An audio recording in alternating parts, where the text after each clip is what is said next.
സിനിമയിലും ഒക്കെ ഒരു കളിത ഭാഷ പോലും മനസ്സിലാകത്തില്ല. എന്തെങ്കിലും ഒന്ന് കാര്യം ചോദിച്ചു കഴിഞ്ഞാൽ പിന്നെ ഇപ്പം ഇന്നാൾ ആരോ പറഞ്ഞിട്ട് ബ്ലൗസ് ഒന്ന് ശരിയാക്കണം, ഞാൻ കൂടെ വരട്ടെ എന്ന് ചോദിച്ചു കഴിഞ്ഞാൽ അയ്യോ അത് ഭയങ്കര സ്ട്രെസ്സായിപ്പോയി, എല്ലാം അങ്ങ് തകർന്നു പോയി, അങ്ങനെയൊക്കെ എന്താ പടാ എന്ന് പറഞ്ഞാൽ പോരെ, പടാ എന്ന് പറഞ്ഞാൽ കഴിയുന്ന കാര്യമല്ലേ? അതൊക്കെ ഒരു വലിയ വിഷയമായിട്ട് മനസ്സിൽ കൊണ്ടു നടക്കേണ്ട കാര്യമുണ്ടോ? അങ്ങനെയാണെങ്കിൽ ഒരിക്കലും സ്ത്രീകൾക്ക് ഈ മേഖലയിൽ ഒന്നും നിലനിൽക്കാനേ പറ്റത്തില്ല. സ്ത്രീകൾ ജോലി ചെയ്യുമ്പോൾ സ്ത്രീകളുടെ ഒരു പ്രത്യേകത വെച്ചിട്ട് ആൾക്കാർ വന്ന് കൂടെ വരുവോ കിടക്കുവോ വരുവോ ഇവിടെ വരുവോ എന്നൊക്കെ ചോദിക്കും. അത് അവരുടെ ആവശ്യമാണ്. അപ്പോൾ അങ്ങനെ ആൾക്കാരുള്ളത് കൊണ്ട് നമ്മൾ വീട്ടിലിരിക്കാൻ തീരുമാനിച്ചാൽ നമ്മുടെ ജീവിതകാലം മുഴുവൻ ഇരിക്കും. ഇത് മാനേജ് ചെയ്യാൻ നമ്മൾ പഠിക്കേണ്ട ഒരു സ്കില്ലാണ്.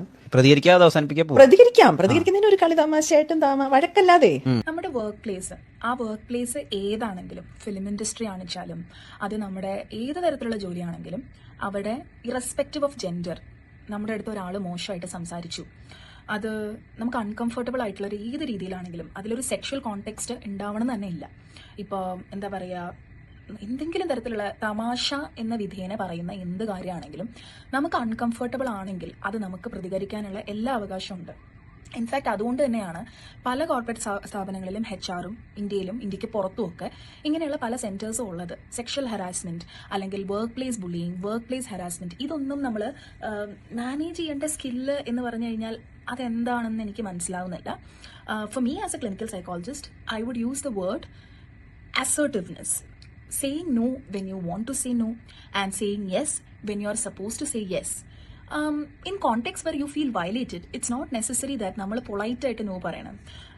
ആക്ഷൻ ഹീറോ ബിജുലൊക്കെ പറയണ പോലെ അല്ലയോ മഹാനുഭാവ, താങ്കൾ എന്തിനാണ് എൻ്റെ ഭാര്യയുടെ പിൻഭാഗത്ത് കരുതലം അമർത്തിയത് എന്നൊന്നും ചിലപ്പോൾ നമുക്ക് ചില സിറ്റുവേഷൻസിൽ പറയാൻ പറ്റിയെന്ന് വരില്ല. പക്ഷേ ഒരു സെക്ഷൽ ഹരാസ്മെന്റ് അല്ലെങ്കിൽ ലൈംഗിക ചുവയുള്ളൊരു വർത്താനം, അതൊക്കെ ഒരു വർക്ക് പ്ലേസ് ഒക്കെ ആകുമ്പോൾ അങ്ങനെയൊക്കെ ഉണ്ടാവും. ജോലിയാണെങ്കിൽ നമ്മളിതൊക്കെ സഹിച്ചിരിക്കണം എന്നൊരു അഭിപ്രായത്തോടുകൂടി ഞാൻ യോജിക്കുന്നില്ല. ആൻഡ് ഒരു ലൈസൻസ്ഡ് ആയിട്ടുള്ള RC രജിസ്റ്റേർഡ് ആയിട്ടുള്ള ഒരു ക്ലിനിക്കൽ സൈക്കോളജിസ്റ്റും ഈ ഒരു ഒപ്പീനിയനോട് എഗ്രി ചെയ്യുന്ന എനിക്ക് തോന്നുന്നില്ല.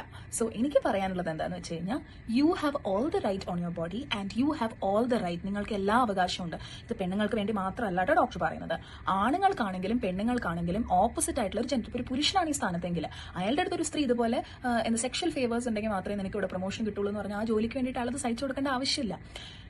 അപ്പോൾ ഇങ്ങനെ ഒരു പോസ്റ്റ് ഇടുമ്പോൾ എന്നെയൊന്നും ആരും പീഡിപ്പിക്കാൻ വരുന്നില്ല എന്ന് പറഞ്ഞ് കുറേ ആൾക്കാർ കമന്റ് ഇടാൻ ചിലപ്പോൾ വരും. നല്ല ആൾക്കാരല്ല ഞാൻ പറയുന്നത്, സോഷ്യൽ മീഡിയയിൽ അബ്നോക്ഷ്യസ് ആയിട്ടുള്ള കമന്റ്സ് ഇടുന്ന ആൾക്കാർ. എനിക്ക് എന്താ പറയാനുള്ളതെന്ന് അറിയോ നിങ്ങളോടൊക്കെ? Unless and until you have experienced abuse, അതൊരു സുഖമുള്ള എക്സ്പീരിയൻസ് ഒന്നും അല്ല.